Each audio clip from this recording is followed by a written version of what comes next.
Saya sekarang ingin mulai melihat tentang konstitusi ya, bahwa teori konstitusi ya sering merujuk sebagai kenyataan sejarah terhadap Piagam Madinah atau Konstitusi Madinah. Ya, ini penting. Jadi bukan karena saya orang Islam kita kemudian memasukkan Piagam Madinah, bukan. Ini sejarahnya begitu. Ya, kalau Anda belajar di luar negeri begitu juga. Jadi Islamic World itu selalu menjadi salah satu acuan ya.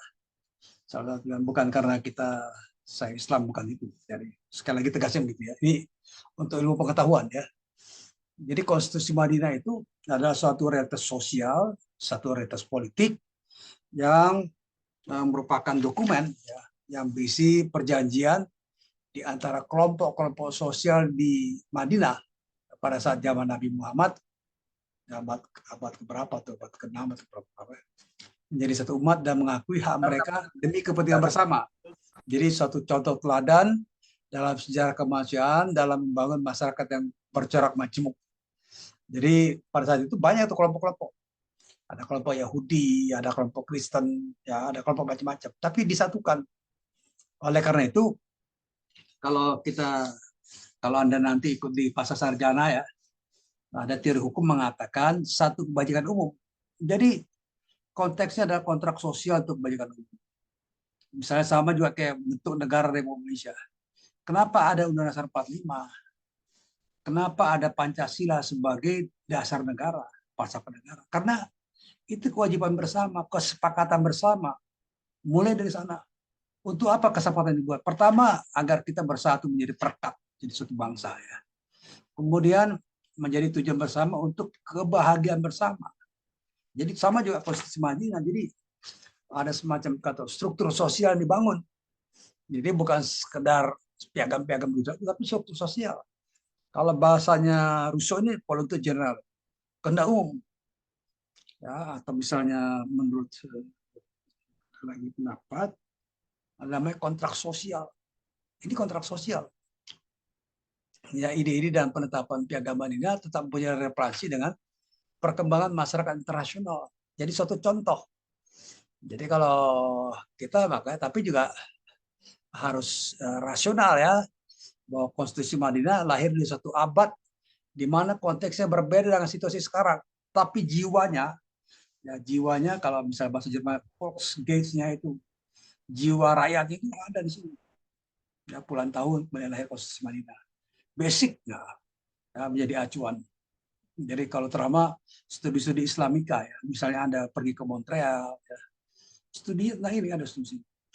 Atau di Chicago misalnya, ya, bisa belajar tentang ini. Nah, menurut kacamata Barat ini, ya, konstitusi sebagai satu kerangka kehidupan politik telah disusun melalui dan oleh hukum, yaitu sejak zaman Yunani. Ya, zaman Yunani kuno sudah mulai itu.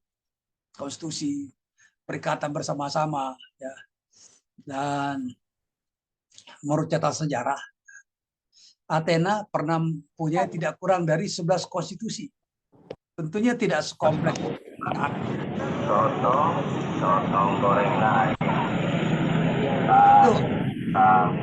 Itu yang lagi di terminal bis itu, tolong di dulu di mute ya. Saya tahu Anda di terminal bis, jadi nggak usah berisik ya. Jadi itu menurut Aristoteles begitu katanya. Dan Aristoteles berhasil membuat 158 konstitusi. Jadi orang dulu itu pinter-pinter, ya, dan siap bekerja, keras kerja.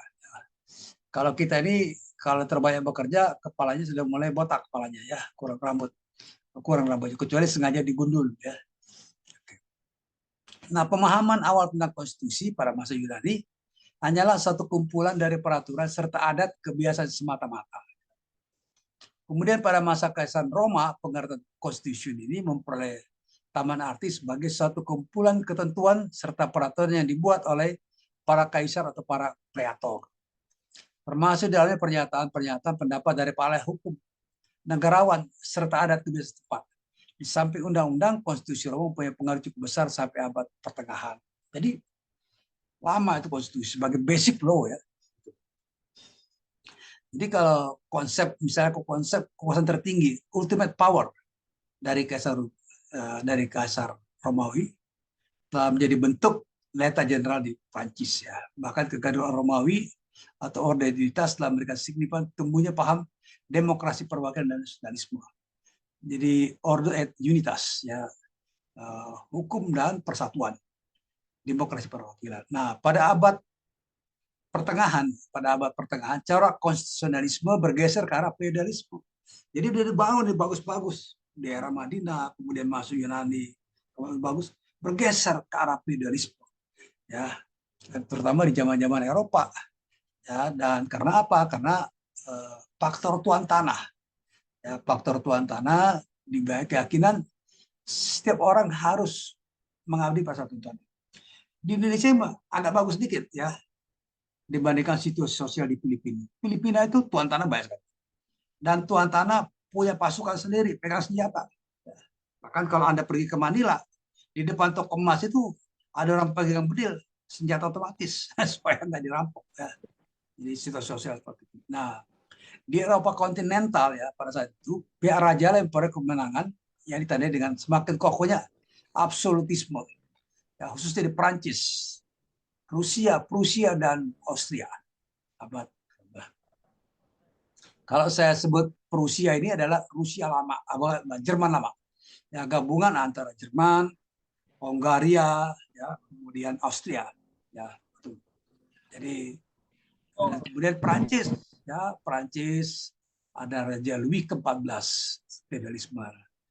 Lain halnya di Inggris, kaum bangsawan yang mendapat kebenaran sebagai puncak kemenangan ditandai namanya The Glorious Revolution 1688. Jadi kemenangan kaum bangsawan dalam revolusi ini telah menyebabkan berakhirnya absolutisme di Inggris. Jadi raja di ini kan tuh dikurangi kuasanya melalui perjanjian. Misalnya ada Magna Carta 1778, ada Bill of Rights, ya. Bill of Rights. Jadi ada perjanjian antara kaum bangsawan dan raja tuan tanah. Oke, kami berikan pajak, berikan upeti, ya, tetapi lindungi kepentingan kami.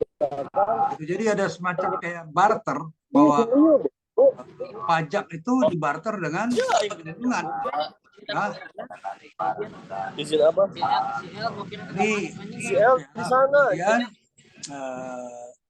Jadi ini memberikan pengaruh revolution itu, Glorious Revolution, sampai kepada Amerika. Jadi Amerika sudah mulai mengatakan tidak kepada Inggris 1776. Ada revolusi kemerdekaan. Awalnya mereka berontak juga. Karena dibayar pajak, tidak ada perlindungan, tidak ada kepentingan, tidak ada manfaat yang bayar pajak kepada pihak kolonial. Makanya diproklamasikan negara Amerika ini. Oke. Kemudian mendapat pengaruh juga, inspirasi dari revolusi di Inggris, kemudian masuk ke revolusi Amerika 1776.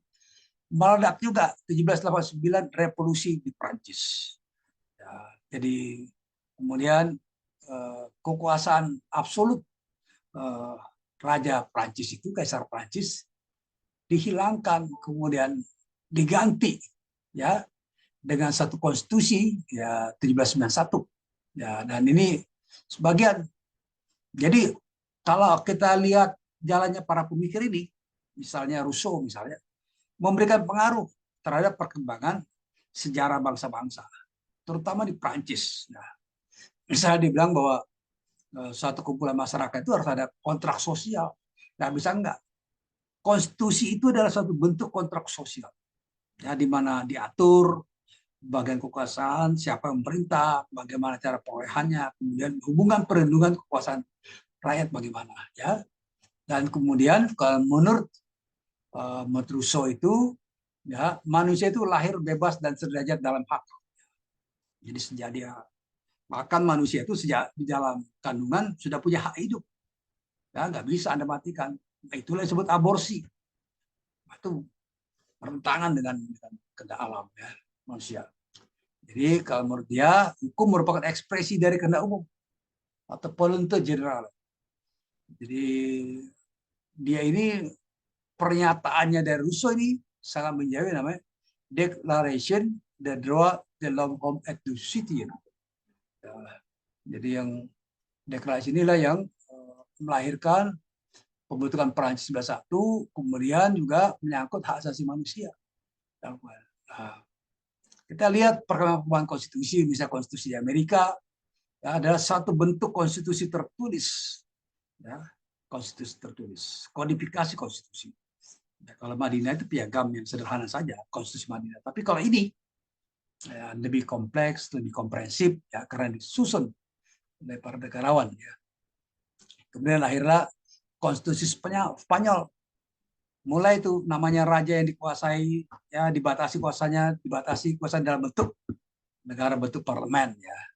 Kemudian konstitusi di Norwegia, Belanda, di Belgia, Italia, Austria, Swedia, dan selanjutnya, ya.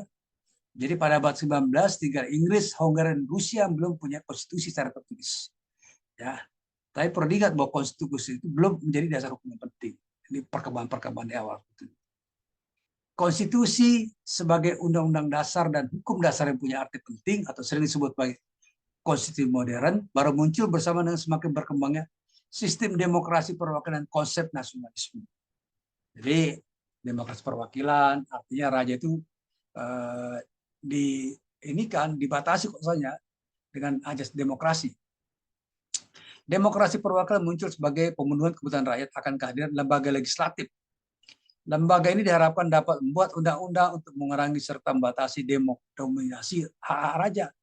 Alasan inilah yang mendudukan konstitusi yang tertulis sebagai hukum dasar yang lebih tinggi dari raja, sekaligus terkadang masuk memperpokok lembaga perwakilan. Jadi konstitusi disebut sebagai the supreme law of the land. Jadi hukum dasar tertinggi dari suatu negara. Nah, ya, kemudian muncul Perang Dunia Pertama 1914, ya, menghancurkan negara-negara yang koloni, muncul negara-negara baru dengan konstitusi yang berjaskan demokrasi dan nasionalisme. Ya, kemudian muncullah, tetapi ada problem besar, ya, bahwa lahir Nazi, ya, Nazi di Jerman sampai meletus Perang Dunia Kedua.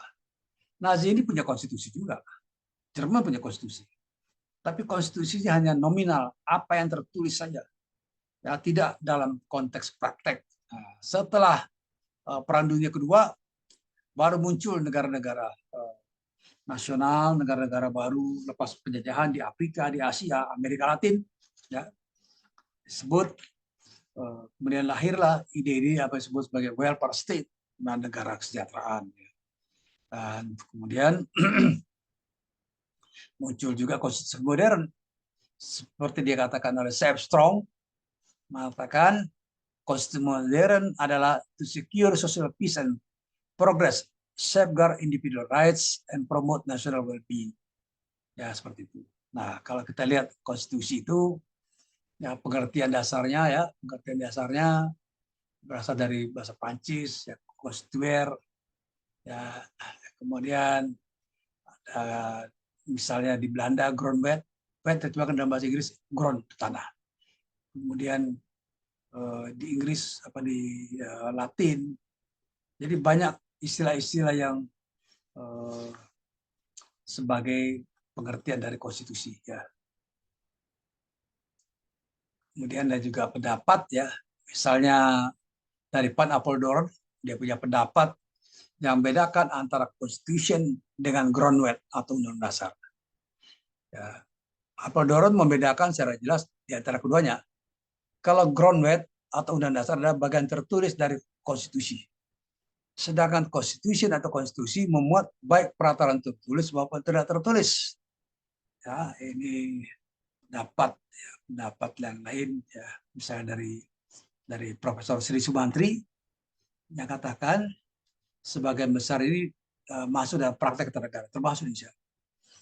Jadi penyamaan pengertian antara konstitusi dengan undang dasar sebetulnya dimulai dengan eranya Oliver Cromwell, ya, yang menamakan Instrument of Government. Itu adalah undang-undang dasar.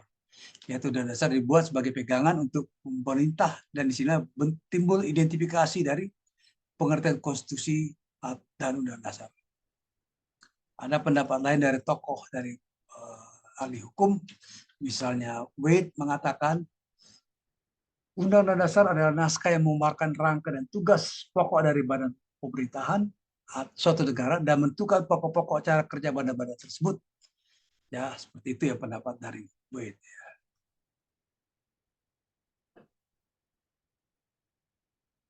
Ya, ini yang Wade. Kemudian,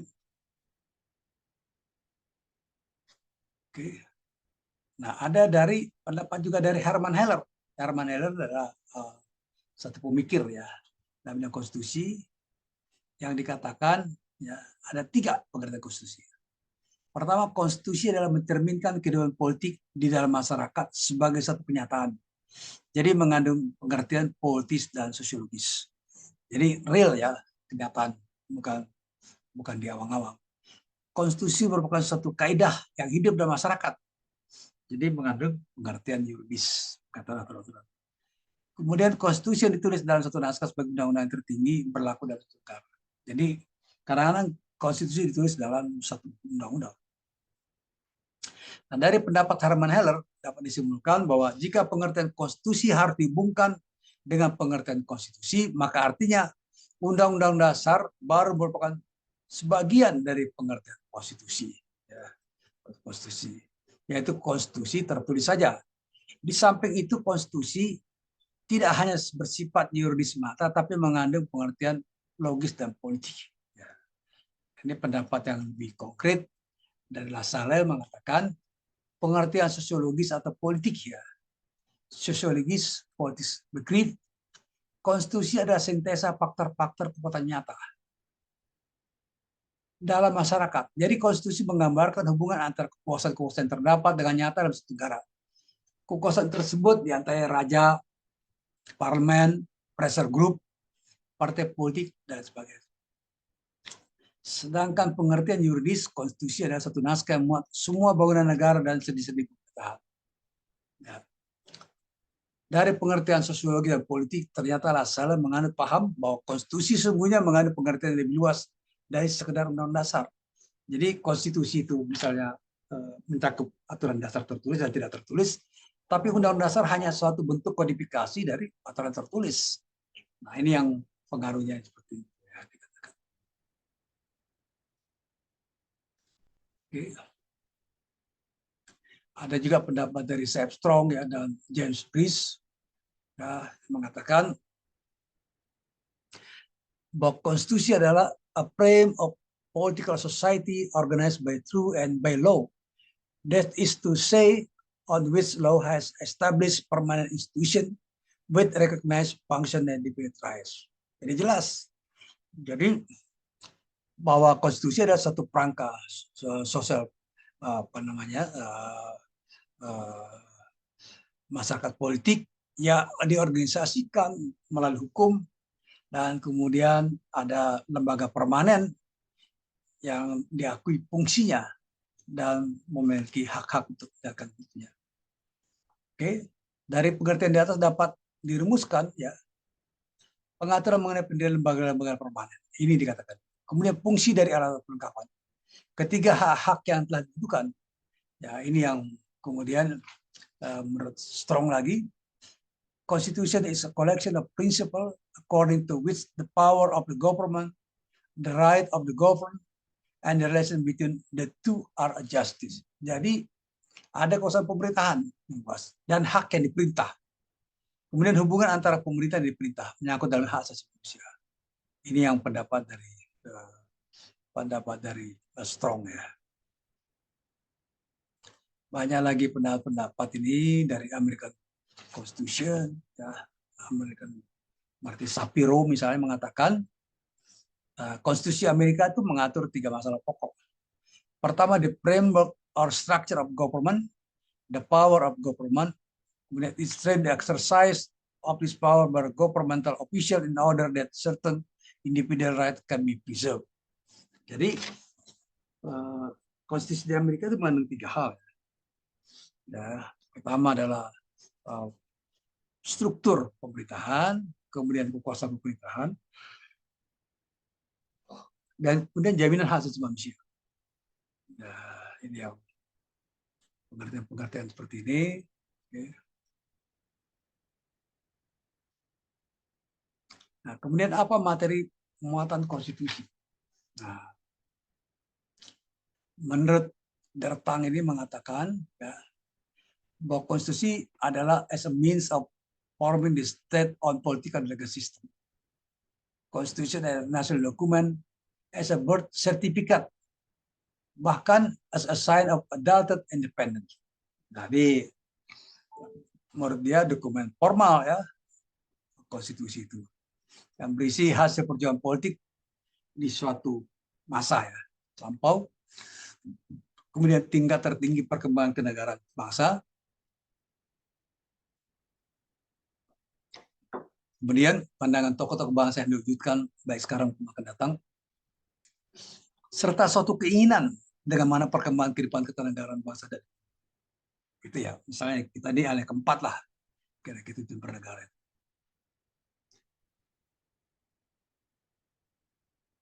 Nah ini pendapat dari Prof. Miriam Bodiarjo ya, katakan setiap undang dasar memuat ketentuan pertama organisasi negara. Misalnya pembagian kekuasaan antara badan legislatif, eksekutif, dan yudikatif, pembagian kekuasaan antara pemerintah federal dan pemerintah negara bagian, prosedur menyelesaikan masalah, ya, masalah pelanggaran yurisdiksi oleh badan pemerintah, hak asasi manusia, prosedur mengubah undang-undang dasar. Ya, kita punya di pasal 37. Kemudian ada kalanya membuat larangan untuk mengubah sifat tertentu dari undang dasar. Ya, misalnya kita ini NKRI harga mati, ya itu diatur ya.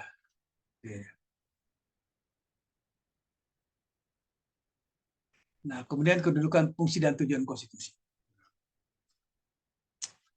Kedudukan fungsi dan tujuan konstitusi dalam satu negara berubah dari zaman ke zaman. Pada masa peralihan dari negara feodal atau monarki dengan kekuasaan mutlak penguasa ke negara nasional demokrasi. Konstitusi berkedudukan sebagai benteng pemisah antara rakyat dan penguasa. Ya, kemudian seperti itu, dan sejarah di Barat konstitusi dimasukkan untuk menentukan batas wewenang penguasa, menjamin hak rakyat, mengatur jalan pemerintahan. Ya, itu yang pengertian dasar dari dan fungsi konstitusi. Nah, kemudian di Inggris tidak mempunyai konstitusi dasar, tapi mempunyai konstitusi secara lengkap, muat aturan-aturan keorganisasian negara berdasarkan perkembangan selama kurang lebih 8 abad. Aturan-aturan konstitusional tersebar dalam berbagai undang-undang, dokumen negara, misalnya hukum adat, common law, dan konvensi atau convention. Walaupun Inggris tidak mempunyai undang dasar, negara ini merupakan model negara konstitusional tertua yang tumbuh secara evolusi sejak terbitkannya Magna Carta tahun 2015 yang mewajibkan raja menegakkan hukum sebagai hasil perlawanan bersenjata dan tuntutan para bangsawan.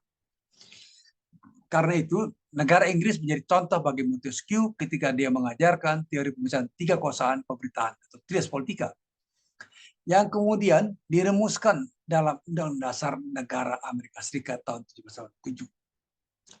Dalam hubungan ini, Strong menerangkan bahwa pemerintah dalam arti luas mempunyai kekuasaan perundangan, legislative power, kekuasaan pelaksanaan executive power, dan kekuasaan peradilan judicial power yang bisa disebut sebagai 3 bagian pemerintahan dan bersama-sama menjalankan kedaulatan dalam satu negara modern. Itu yang pendapat dari Strong tentang konstitusi. Oke. Ada juga isu konstitusionalisme ya. Saya dalam abad peralihan 1819 yang menegaskan doktrin Amerika tentang supremasi undang dasar konstitusionalis dan undang-undang sebagai produk legislatif. Ya, seperti itu. Kemudian ide konstitusionalisme kemudian bertumbuh kembang di bumi aslinya Eropa Barat dan esensi pertama konsep negara hukum. Ya, di negara dengan sistem Anglo-Saxon disebut the rule of law yang menyatakan bahwa kebutuhan hukum secara universal mengatasi kekuasaan negara dan sebuah hukum akan mengontrol politik. Ya, dan tidak sebaliknya. Esensi kedua adalah konsep hak sipil negara dijamin oleh konstitusi dan kekuasaan negara pun akan dibatasi konstitusi. kekuasaan itu pun hanya mungkin memperlegitimasi dari konstitusi. Jadi konstitusi adalah kunci dari penyelenggara negara. Menurut Karl J. Frederick, ya, konstitusionalisme ialah gagasan bahwa pemerintah merupakan satu kumpulan kegiatan yang diselenggarakan oleh dan atas nama rakyat, tapi yang dikenakan beberapa pembatasan yang diterapkan akan menjamin bahwa kekuasaan yang diperlukan untuk pemerintahan itu tidak disalahgunakan oleh mereka yang mendapat tugas untuk mereka. Jadi ada batasan-batasan untuk pemerintahan itu. Ya.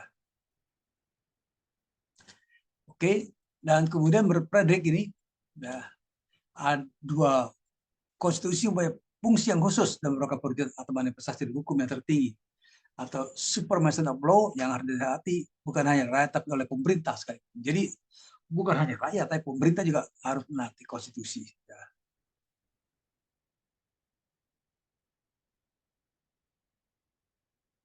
Ini perkembangan ya, misalnya ada Bill of Rights, Magna Carta, itu konstruksi sosial. Kemudian ada deklarasi Amerika kemerdekaan 1776, ada revolusi Prancis. Ini semua mengilhami ya sejarah perkembangan konstitusi. Ya. Di Soviet juga ada konstitusi juga ya, tapi ini sudah cerita lama ya karena Soviet sudah bubar. Ya.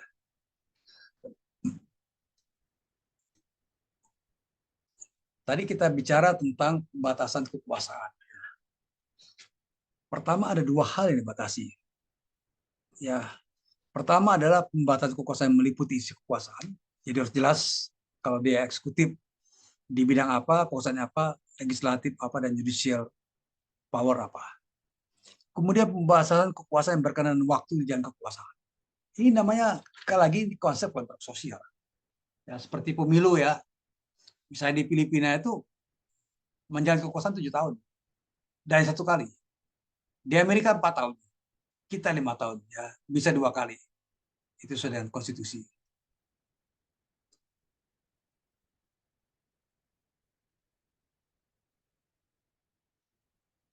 Oke. Kemudian perkembangan lain, ya, misalnya tegaknya konstitusionalisme itu bersumber kalau ditanya kenapa kita menjamin ya tegaknya konstitusi. Ya. Pertama adalah kesepakatan tujuan atau cita-cita bersama. The general goals of society or general acceptance of the same philosophy of government. Kita punya ini, ya di Konstitusi Indonesia ada keempat dari pembukaan Undang-Undang Dasar. Ya. Kemudian kesepakatan tentang the rule of law sebagai dasar pemerintahan atau perlindungan negara, the basic of government. Jadi the rule of law, bahwa kekuasaan perlindungan negara berdasarkan hukum. Ya, perlindungan hak warga negara juga. Kesepakatan tentang bentuk-bentuk konstitusi, ya, dan prosedur ketatanegaraan. Kita ada nih bentuk undang-undang, ya, misalnya memberikan gerasi, amnesti segala macam juga ada, kita punya. Nah, yang juga penting adalah kita pahami bahwa ini, ya, bahwa the rule of law ini penting sekali, ya, sebagai dasar cita negara, bahwa hukum itu menjadi dasar ya, dari pelaksanaan kegiatan pemerintahan.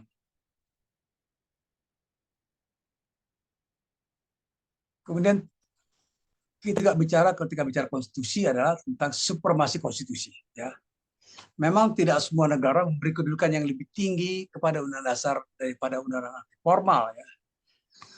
Artinya tidak semua undang dasar memerlukan persoalan yang berat untuk perubahan amandemen dari undang biasa. Ya. Tapi diakui sebagai satu supremasi hukum atau hukum tertinggi di suatu negara, konstitusi itu. Oke. Dan kemudian ada motif politik dalam, kalau kita bicara tentang penyusunan dasar, itu adalah satu proses, ya. Ada pergulatan pemikiran, seperti dikatakan oleh Bries, dikatakan motif politik yang menonjol dalam penyusunan konstitusi adalah keinginan untuk menjamin hak rakyat dan untuk mengendalikan tingkah laku penguasa. Kemudian jadi harus dikekang tingkah laku penguasa dengan konstitusi. Kemudian keinginan untuk menggambarkan sistem pemerintahan yang ada dan berurusan jelas, guna mencegah kemungkinan perbuatan semena-mena dari penguasa di masa. Jadi harus jelas ya, batasan kekuasaan. Kemudian hasrat dari pencipta keadilan politik baru untuk menjamin dan mengamankan berlaku cara pemerintahan dan bentuk permanen yang dapat dipahami warga. Jadi harus jelas juga bagaimana jalannya pemerintahan ya, masyarakat tahu. Kemudian hasrat dari masyarakat ya, terpisah untuk menjamin aksi bersama efektif dan persamaan dan keinginan untuk mempertahankan hak. Ini juga diatur sebagai dasar-dasar konstitusi. Kira-kira itu ya materi kuliah malam ini ya. Nanti kita sambung lagi Jumat depan ya. Mudah-mudahan saya bisa datang ke kelas ya. Hari ini terpaksa tidak bisa datang ya, karena satu lain hal ya, saya harus memberikan juga kuliah di beberapa tempat ya, dari pagi sampai malam. Kira-kira gitu ya. Sampai minggu depan. Terima kasih banyak. Pak.